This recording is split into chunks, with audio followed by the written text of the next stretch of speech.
Da li možete da na malom prostoru proizvodite odlične pečurke, kako da najbolje iskoristite prostor, kako da najbolje iskoristite struju, energiju, ljudski rad i da pri tome zaradite ekstra jednu platu ili pomoć na neka vaša primanja? To pitanje sebi postavio Stanislav Kostić iz Kaluđerice, koji je napravio pečurkanu u obliku kocke ili tačnije s obzirom na veličinu kockice. Nije to nešto veliko, međutim to je sigurno dobro skockao jer sa svega 2 klime u sistem za ventilaciju uspeva da zagreje pečurke kad treba, da održi visoku vlažnost kada treba, zalivanjem da osuši vazduh kada treba, najobičnijim klimama kako bi dobio belu kao snega gljivu. Objekat je izolovan s polja stiroporom, peticom, iznutra stiroporom trojkom, to je i fasadna mrežica, čak su i vrata obložena stirodurom, međutim najbolja stvar su police koje do vrha ispunjavaju objekat. Nije ovdje uložen neki veliki novac, a rezultati su odlični. Police su visoke 5 spratova, dakle popunio je neveliki objekat do poslednjeg mesta. Za njegove roditelje koji trenutno beru prvi talas, to je malo muka da se snađu, međutim to su vitalni ljudi, jako u penziji i na kraju se sve završi. Pa uloženo je koliko uloženo, nekih sigurno 5-6 hiljada eura.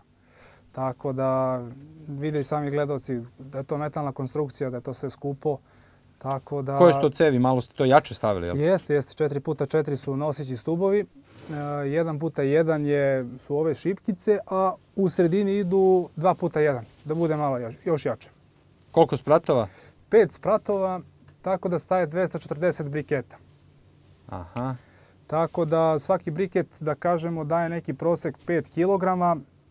Ovo je neka proizvodnja, da kažemo, 1100, 200, 300 kg, da kažemo 400, sve zavisi kako rodi, što bi se reklo. I trešnja ne rađa svake godine isto, pa i ova proizvodnja ide neki proces 4,5, 5, 5,5, eventualno 6, ali to je već velika sreća. Aha, ali interesantna stvar, ovdje ste sredili i ventilaciju, klimu, kako ste to uradili? To je veoma važno, kako ide taj ciklus kod šampinjona? Tako je. Pa mora ventilacija non stop da se filtrira. Ide procedura, evo ventilacija se upravo pali na tajmer, tako da proces je sljedeći. Od ubacivanja džakova prvo se ide sa kvašenjem poda, pravljenjem vlage. Prvih tih 13-14 dana radi se posle pokrivka, stavljaju se na vlakači, pokrivka se radi sa tresetom. Posle treseta, posle 10 dana, da kažemo, radi se to prekopavanje. Prekopavanje, da bi što bolje micelijum obrastao, je li tako? Tako je, da ne raste pečurka sa strane, nego svuda micelija da se raznese po džaku, da bude bukvalno svuda po sredini ravno da rodi, što bi se reklo, da ne bude samo po ćoškovima. Treba ovdje ipak rada, jer recimo pre berbe vlaga mora da bude visoka i po nekoliko puta dnevno se objekat zaliva da bi se održala visoka temperatura vazduha. Kada počne berba, zalivanje prestaje da bi gljiva bila zdrava i da bi bila bela. Višak vode u toku berbe zna da napravi probleme. Što se tiče šampinjona, možemo da kažemo da naši potrošači ne znaju šta je dobro, ali poljoprivrednici kao i uvek moraju da ispunjavaju ono što tržište traži. A vidite po ovome što se sada bere da se kod nas traži gljiva koja je zatvorena, dok veći deo Evrope, osim kada jedu baby šampinjone, jedu otvorenu gljivu. To je inače besmisleno što se nas tiče, jer starija gljiva je podjednako sočna, a ima više ukusa, ukusnije je. Međutim, šta je tu je? Zahvaljujući neverovatnoj pedantnosti, Kostić u prosjeku bere po jednom briketu oko 5 pa sve i do 6 kg pečuraka i to u 3 talasa u razmaku od po 5 dana. Naše tržište uglavnom traži zatvorenu pečurku, čvrstu pečurku. To je neki, evo ubrašću jedno, evo to je ta, da kažemo, idealna pečurka za naše tržište. Tako da neki prosjek niti je velika, niti je mala. Par centimetra najviše. Par centimetra, čvrsta, zatvorena, jedra bela, naravno lepa da bude i... Aha. A znači teško se proda otvorena pečurka? Tako je. Pa neku averziju imaju naši ljudi prema otvorenoj pečurci. Ljudi ne znaju da je ta otvorena pečurka ukusnija, na primjer, od ove pečurke, ali eto, ljudi uglavnom se kupuje ova pečurka. I samo to ide, ne ovako. I vi berete, ne smije da preraste, jel te? Tako je. Pa ona preraste, naravno, ona se otvori ako malo pobegne temperatura u kompostu i kad su zbijene, što bi se reklo ovako, ona jedna drugu greje i temperatura, što bi se reklo, raste. A i samo kod đubre ono radi i greje. I greje, tako je. Aha, dobro. A kasnije vi kažete temperatura treba da bude zapravo niska sad u berbi, nije toliko bitna. Tako je. Što niža, što bi se reklo u berbi, da bi pečurka bila ovako čvrsta, jedra, što bi se reklo da nije otvorena. Aha, idealno. Dobro.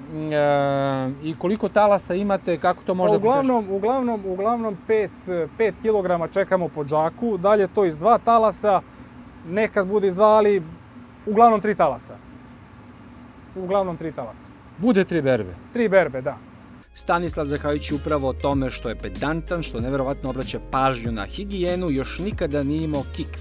Obično se svakom desi da mu neki turnus pukne po znacima navoda, međutim za sada kod njega to nije slučaj. Za sad, ja mislim da mi sreća služi, za sada je to ok, malo neka dođe do zagušenja, ipak ovo se čini možda da je malo, ali 240 briketa puta 5 kg, to je 1000 nešto kilograma treba izbaciti na ovom tržištu. Nekad dođe do zagušenja, nekad je teško. Ali nikad vam nije pukla proizvodnju u smislu da nije pečurka iznikla, da nije rodila, da nije izbila, da... Pa uvek je rodilo, stvarno. Nemate vi grešaka ovdje?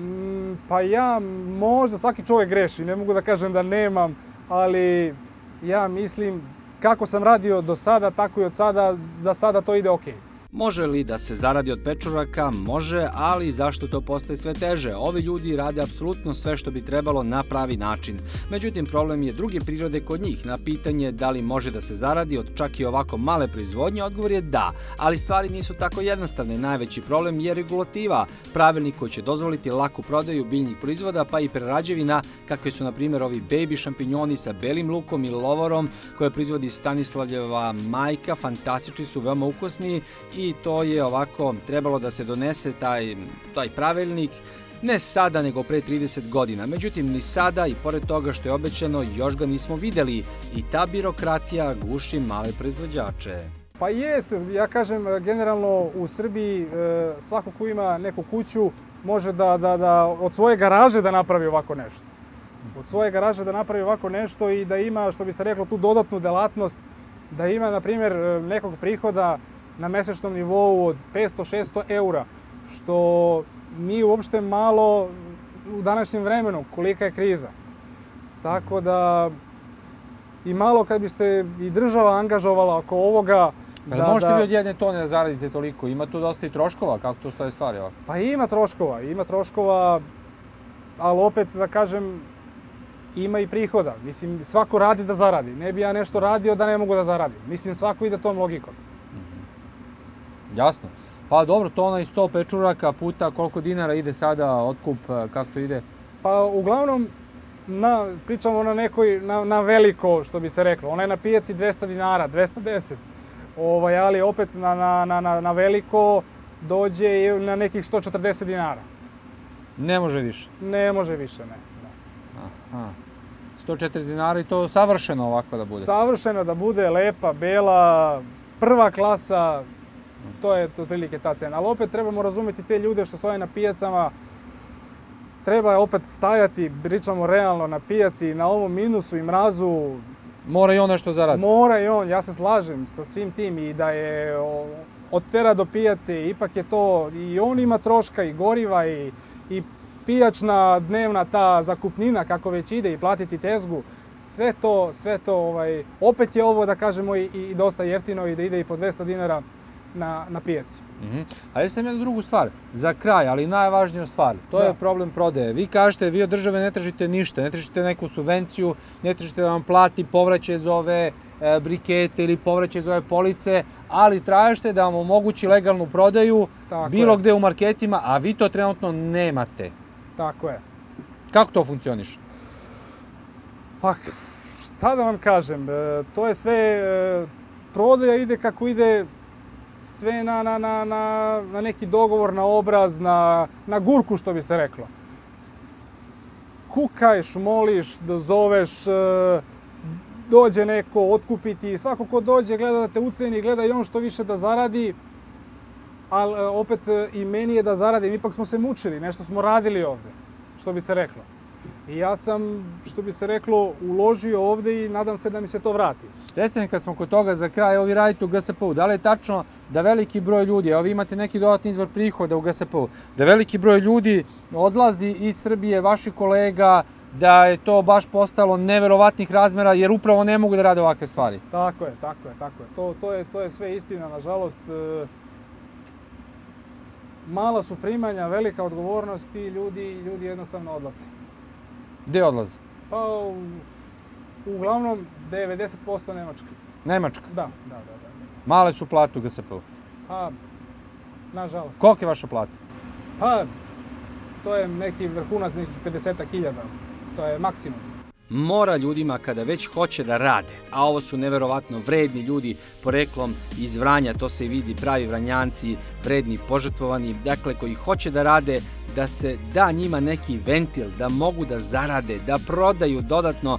Inače, iz pogona gde radi Stanislav, već 50 ljudi je vrbovano od strane jedne nemačke kompanije da idu na rad u Nemačku. Tamo im je sve obezbeđeno. Ako odu ljudi kao što je Kostić, neće biti dobro po Srbiju. Ne može sa gljivama da Kostić ima platu kao u Nemačkoj, ali život može da mu bude bolji, a to je valjda cilj za sve naše građane.